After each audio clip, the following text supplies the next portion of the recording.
Hi friends, जीडीपीएल team आप सभी का वेलकम करती है। और आज के इस स्पेशल वीडियो में हम डिस्कस करने वाले हैं कुछ प्रसिद्ध मनोवैज्ञानिकों को लेकर के, उनसे रिलेटेड कुछ चर्चाएं करेंगे कि किस तरह से उन्होंने कौन कौन सा सिद्धांत दिया, कैसे उनके बारे में। इस तरह के सवाल अक्सर एग्जाम में पूछे जाते हैं।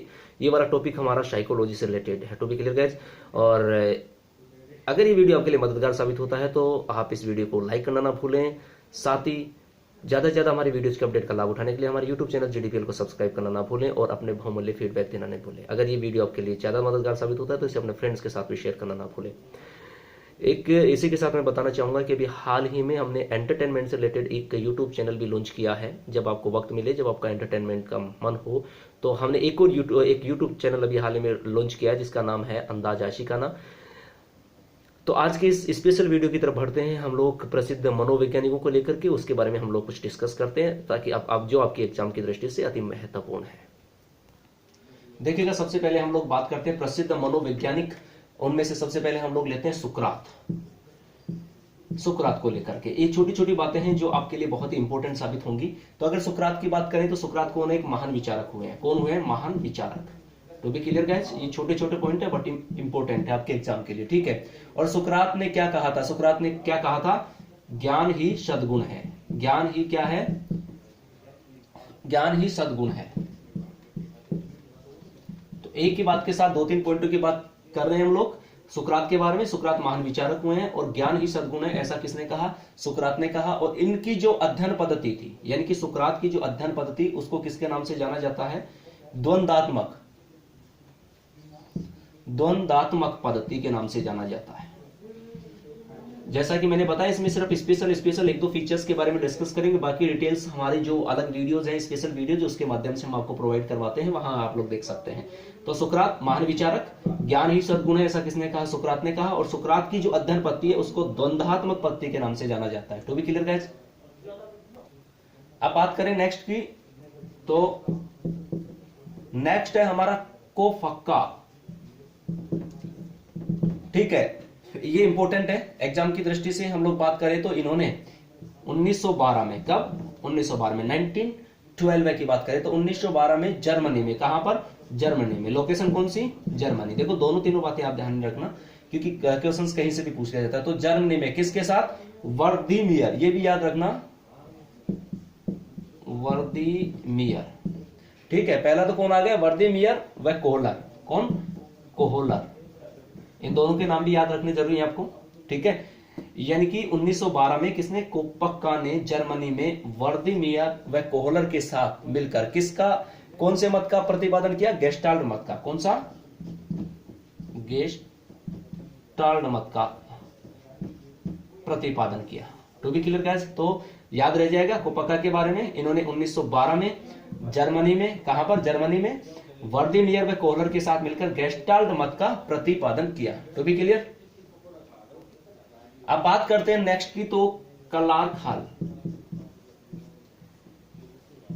देखो, यहां मैंने ऑलरेडी आपको बता दिया, कुछ पॉइंट्स के बारे में डिस्कस करेंगे। तो क्लार्क हॉल की बात करें तो हॉल ने प्रणालीबद्ध व्यवहार सिद्धांत का प्रतिपादन किया, जो थॉर्नडाइक के प्रभाव का नियम और पावलोव की शास्त्रीय अनुबंधन का मिश्रण है। पहली बात तो फिर इन्होंने क्या दिया? SOR, ये वाला ध्यान में रखना। SOR उद्दीपन प्राणी अनुक्रिया, ठीक है। उद्दीपन प्राणी अनुक्रिया का सूत्र प्रस्तुत किया। किसने? क्लार्क हॉल ने। SOR। तो भी क्लियर। अब बात करते हैं नेक्स्ट, रोसा। नेक्स्ट मनोवैज्ञानिक के बारे में बात करते हैं, रोसा को लेकर के। To be clear. तो रोसा को लेकर के अगर हम लोग बात करें यहां पर, तो देखेगा ये कहां के थे? स्विस के। कहां के? स्विस। लोकेशन का भी नाम ध्यान में रखना। स्विस के मनोचिकित्सक। कौन थे? स्विस के मनोचिकित्सक,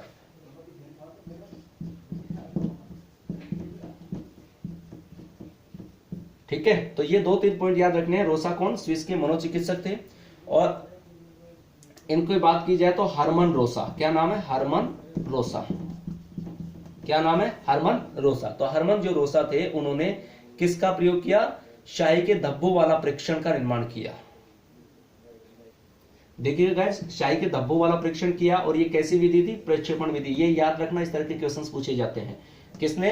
हरमन रोसा को लेकर पढ़ रहे हैं, तो हरमन रोसा स्विस मनोचिकित्सक, उन्होंने शाही के धब्बों वाला परीक्षण और कब? 1921 में किया। ये कौन सी विधि है? प्रक्षेपण विधि है। और इसमें क्या करते हैं? परीक्षार्थी जो होते हैं उनको 10 शाही के धब्बों पर प्रतिक्रिया होती है। शाही के जो धब्बे होते हैं तो उन पर प्रतिक्रिया व्यक्त करनी होती है। और ये जो परीक्षण है किसके लिए होता है? व्यक्तित्व मापन के लिए प्रयोग किया जाता है। किसके लिए किया जाता है? व्यक्तित्व मापन के लिए प्रयोग किया जाता है।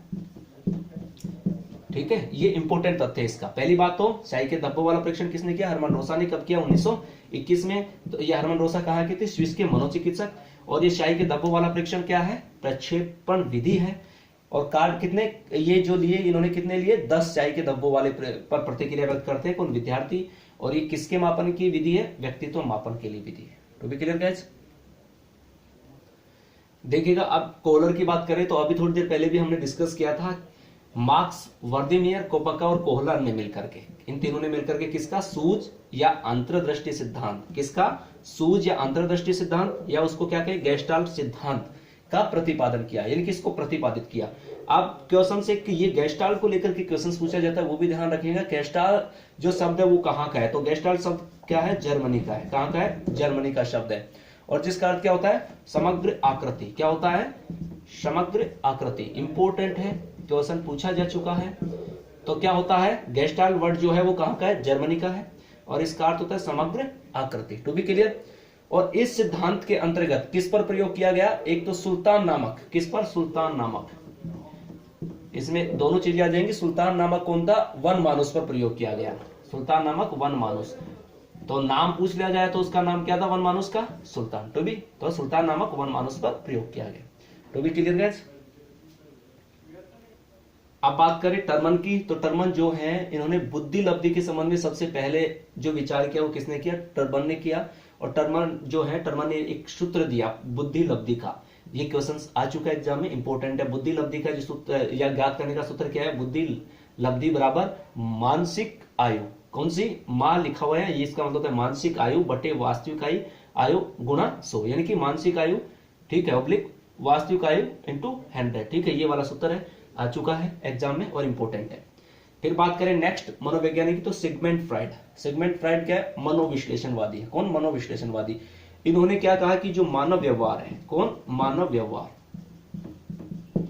उसकी मूल प्रेरणा, मानव व्यवहार की जो मूल प्रेरणा इन्होंने मानी है वो क्या मानी है? काम।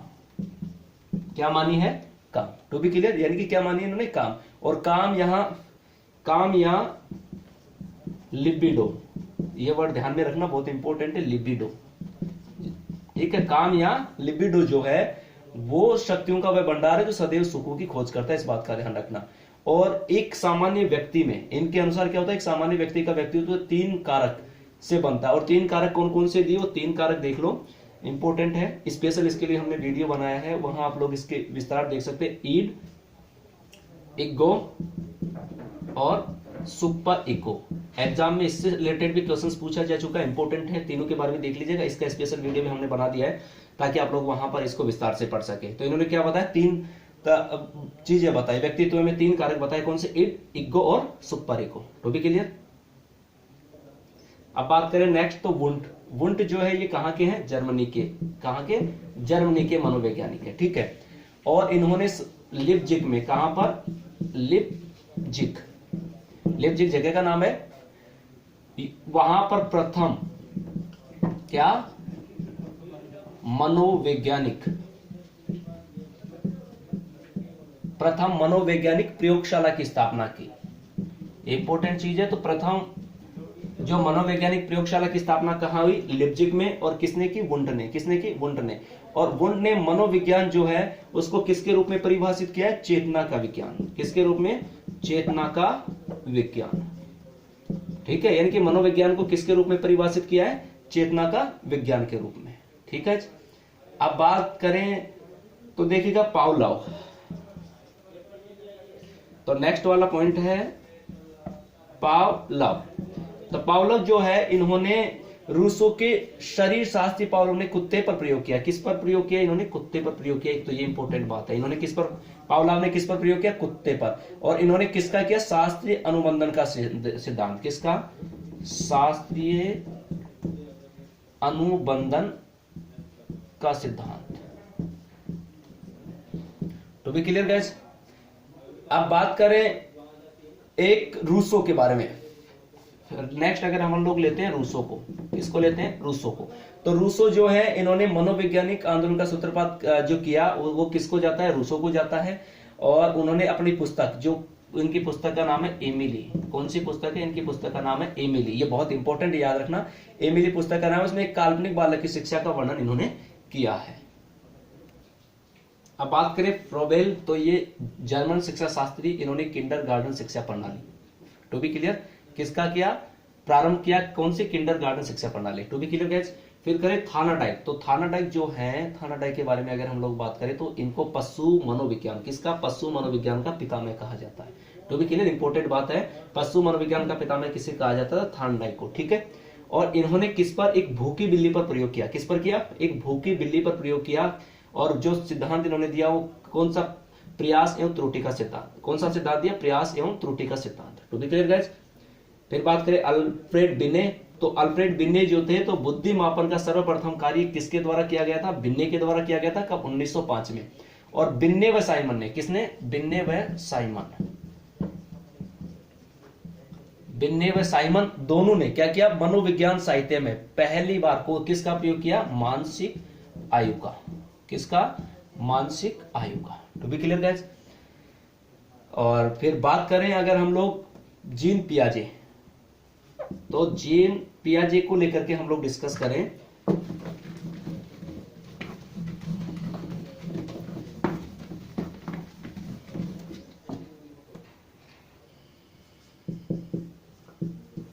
जीन पियाजे, तो इन्होंने जो दिया वो कौन सा कहलाता है? संज्ञानात्मक विकास का सिद्धांत। कौन सा है? संज्ञानात्मक विकास का सिद्धांत, ठीक है। इससे इनका संबंध है, ठीक है। और इनका क्या कहना था कि सिद्धांत के सीखना उस समय अर्थपूर्ण होता है जब विद्यार्थियों की रुचि और कौतूहल के अनुरूप होता है। To be clear guys. एक देखते हैं हम लोग कार्ल जुंग। तो कार्ल जो जुंग है, कार्ल जुंग, उसके अकॉर्डिंग अगर बात करें तो इन्होंने व्यक्तित्व के प्रकारों की बात करें तो देखो इसमें बहुत इंपॉर्टेंट चीज है। एक तो अंतमुखी, अंतर जो मुखी होता है, और दूसरा कौन सा होता है? बहिर्मुखी। बहुत ही इंपॉर्टेंट है, एग्जाम में इनको लेकर के एक सवाल तो पूछ ही लिया जाता है। तो आप याद रखेगा इस, ठीक है। तो इसके बारे में इन्होंने बताया, जैसे अंतर्मुखी के व्यक्तित्व वाला स्वभाव, लक्षण, स्वभाव आते हैं, बाह्य रूप से प्रकट नहीं होते, और जबकि बहिर्मुखी का मतलब जैसा कि बाह्य है तो बाह्य में प्रकट हो जाती है। जैसे इस तरह के लोग, जैसे सामाजिक राजनीतिक नेता इत्यादि होते हैं। तो ये इसके बारे में भी हमने स्पेशल से आपको वीडियो में प्रोवाइड करवा दिया डिटेल्स। सो आई होप ये आपके लिए आप इसको अच्छे से कर पाएंगे। एक बात करते हैं मैस्लो को लेकर के। मैस्लो बहुत इंपॉर्टेंट है एग्जाम की दृष्टि से भी। मैस्लो को लेकर के बात करें तो इन्होंने प्रेरक के 2 प्रकार बताए। इनकी प्रेरक जो होते हैं वो कितने प्रकार के बताए? इन्होंने 2 प्रकार के बताए। और 2 प्रकार के कौन से बताए? एक तो जन्मजात। कौन से? जन्मजात। तो जन्मजात प्रेरक, इन्हें जन्मजात प्रेरक यानी कि जैविक या शारीरिक, जैविक या शारीरिक, ओके। और दूसरा इन्होंने जो बताया वो अर्जित। कौन सा बताया? अर्जित प्रेरक। तो अर्जित प्रेरक जो होते हैं, देखिएगा जन्मजात की बात करें तो देखिए बहुत इंपॉर्टेंट है, ध्यान रखना। ये किसने बताया? मैस्लो के अनुसार है। प्रेरक 2 प्रकार के होते हैं, एक जन्मजात प्रेरक जिन्हें जैविक या शारीरिक प्रेरक भी कहलाते हैं, जैसे भूख, प्यास, निद्रा, काम इत्यादि जो होते हैं ये क्या कहलाते हैं? जन्मजात प्रेरक कहते हैं। और इन्हें प्राथमिक प्रेरक भी कहते हैं। कौन से? प्राथमिक प्रेरक भी। दोनों तीनों तरह से याद रखना, किसी भी तरह से क्वेश्चन पूछा जा सकता है। और दूसरा अर्जित प्रेरक। अर्जित प्रेरक का मतलब अर्जित करना, ये अर्जित किए जाते हैं। जैसे व्यक्तिगत हम लोग रुचि की बात करें या आदत की व्यवस्था की बात करें, जीवन के लक्ष्य इत्यादि जो चीजें होती है वो क्या होती है? अर्जित प्रेरक कहलाती है। To be clear guys, I hope ये वीडियो आपके लिए मददगार साबित होगा एग्जाम के अंदर पेपर को फाइट करने में। अगर ऐसा होता है तो आप इसे लाइक करना ना भूलें, अपने फ्रेंड्स के साथ शेयर करना ना भूलें, और साथ ही ज्यादा से ज्यादा वीडियोस के अपडेट का लाभ उठाने के लिए हमारे यूट्यूब चैनल GDPL को सब्सक्राइब करना ना भूलें। तो thank you for watching this video.